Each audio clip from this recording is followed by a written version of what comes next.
warahmatullahi wabarakatuh. Perkenalkan, nama saya Silvana Dewi Dayanti dengan NIM STE 2023035589. Saya akan mempresentasikan ujian akhir semester ini dengan mata kuliah sistem operasi, dan saya akan mengambil materi Fedora. Untuk yang pertama yaitu ada sejarah singkat Fedora, di mana Fedora adalah distribusi Linux yang dikembangkan oleh komunitas Fedora Project dengan dukungan dari Red Hat Inc. Sejarah Fedora berawal dari evolusi distribusi Linux Red Hat dan lahir sebagai proyek baru yang ditujukan untuk komunitas open source. Untuk latar belakang, yang pertama yaitu ada Red Hat Linux. Sebelum Fedora, Red Hat Linux adalah salah satu distribusi Linux yang paling populer dan banyak digunakan. Dirilis pertama kali pada tahun 1994 oleh Red Hat Inc. Yang kedua yaitu ada perubahan strategi. Pada tahun 2003, Red Hat memutuskan untuk membagi produknya menjadi dua jalur. Yang pertama yaitu Red Hat Enterprise Linux atau RHEL, yang dimana dirancang untuk pasar perusahaan dengan dukungan komersial yang kuat, memiliki siklus hidup yang panjang dan stabilitas yang diutamakan. Untuk yang kedua, Fedora sebagai proyek komunitas yang berfokus pada inovasi dan pengembangan teknologi terbaru tanpa dukungan komersial yang sama seperti RHEL. Untuk awal mulanya, Fedora Core 1 dirilis pada tanggal 6 November 2003 dan didasarkan pada Red Hat Linux 9. Langkah awal untuk menciptakan distribusi Linux yang bebas dan open source yang menggabungkan perangkat lunak terbaru dan menjadi dasar bagi pengembangan RHEL di masa depan. Yang kedua ada Fedora Core. Pada awalnya Fedora terdiri dari dua komponen utama, Core dan Extras. Core berisi perangkat lunak penting yang diperlukan untuk menjalankan sistem operasi, dan sementara Extras berisi perangkat lunak tambahan yang dikelola oleh komunitas. Untuk fitur-fitur unik Fedora, yang pertama yaitu ada inovasi teknologi, di mana Fedora sering menjadi distribusi pertama yang mengadopsi teknologi baru seperti sistem, Wayland, dan PTRFS. Untuk Wayland sendiri yaitu Fedora adalah salah satu distribusi Linux pertama yang secara default menggunakan Wayland sebagai server tampilan. Wayland menawarkan peningkatan performa, keamanan, dan stabilitas dibandingkan dengan Xorg.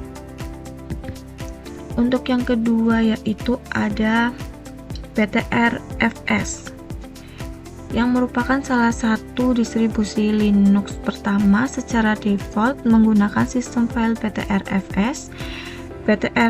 PTRFS menawarkan fitur-fitur canggih seperti snapshot, deduplikasi, dan kemampuan untuk memperbaiki disk. Untuk yang kedua ada modularitas. Modularitas Fedora menyediakan modularity yang memungkinkan pengguna untuk memilih versi perangkat lunak yang berbeda dalam satu sistem operasi tanpa harus mengubah seluruh sistem. Yang ketiga ada Silverblue. Silverblue dirancang untuk menjadi stabil, dapat diandalkan, dan mudah untuk dikembalikan ke kondisi sebelumnya, menjadikan ideal untuk pengembangan aplikasi berbasis kontainer seperti Flatpak. Dan yang keempat ada integrasi dengan GNOME. Fedora sering digunakan sebagai platform pengembangan untuk desktop GNOME, menjadikannya salah satu distribusi pertama yang memperkenalkan versi GNOME terbaru. Untuk yang selanjutnya ada kelebihan Fedora. Kelebihan Fedora ada 5. Yang pertama yaitu fokus pada inovasi. Yang pertama ada teknologi terbaru. Fedora selalu menjadi yang terdepan dalam mengadopsi teknologi terbaru. Fitur-fitur baru seperti VLAN, Farpark, dan containerization seringkali diperkenalkan pertama kali di Fedora. Yang kedua ada siklus rilis cepat. Fedora memiliki siklus rilis yang relatif singkat, memastikan pengguna selalu mendapatkan perangkat lunak dan fitur terbaru. Dan yang ketiga ada eksperimen. Fedora menjadi tempat yang tepat untuk bereksperimen dengan teknologi baru tanpa mengorbankan stabilitas sistem secara keseluruhan. Yang kedua ada komunitas yang kuat.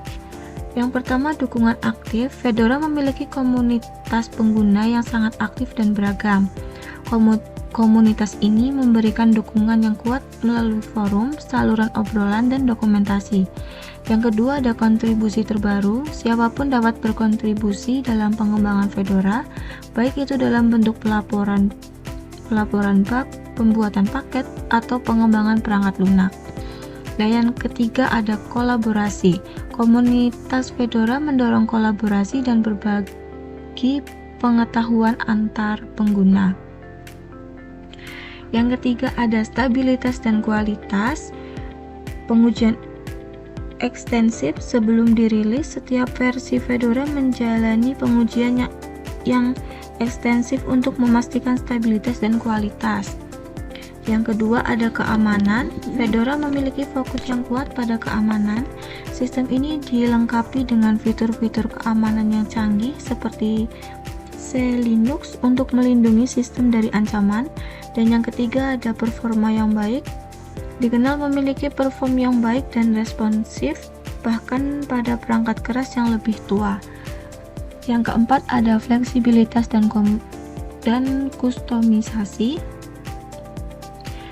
Yang pertama ada konfigurasi dan kustomisasi. Menawarkan fleksibilitas yang tinggi dalam hal konfigurasi. Pengguna dapat menyesuaikan sistem sesuai dengan kebutuhan mereka. Yang kedua ada paket software yang lengkap.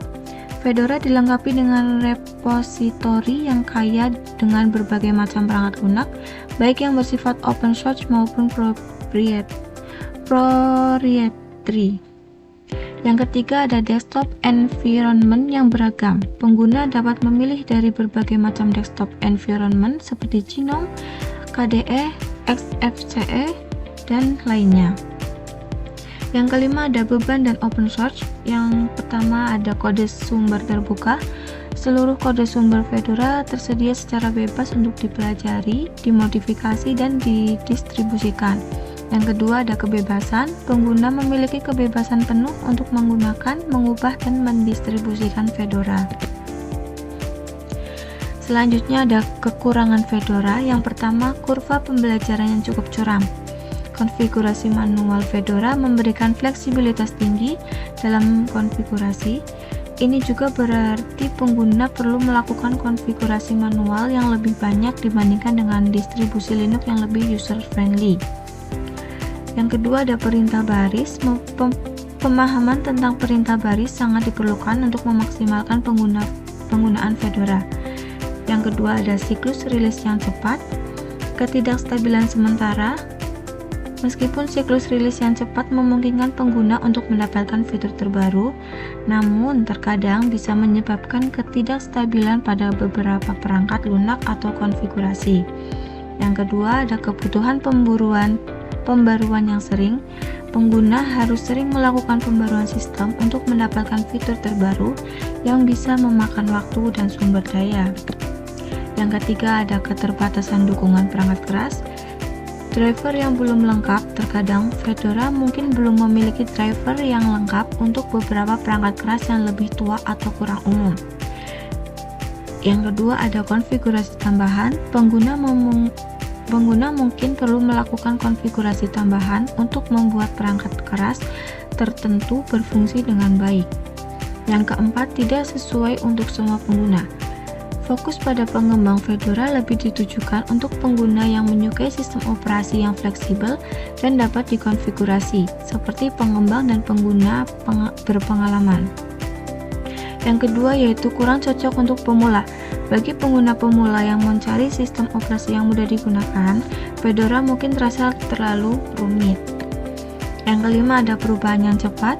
Kebutuhan adaptasi pengguna harus siap untuk beradaptasi dengan perubahan yang cepat, baik itu perubahan antar versi maupun perubahan dalam cara kerja sistem. Yang keenam ada multimedia yang kurang lengkap. Kodek secara default, Fedora mungkin tidak menyertakan semua kodek yang diperlukan untuk memutar semua format media. Pengguna mungkin perlu menginstal kodek tambahan secara manual. Mungkin itu saja yang bisa dapat saya sampaikan untuk materi Fedora kali ini. Terima kasih atas perhatiannya. Assalamualaikum warahmatullahi wabarakatuh.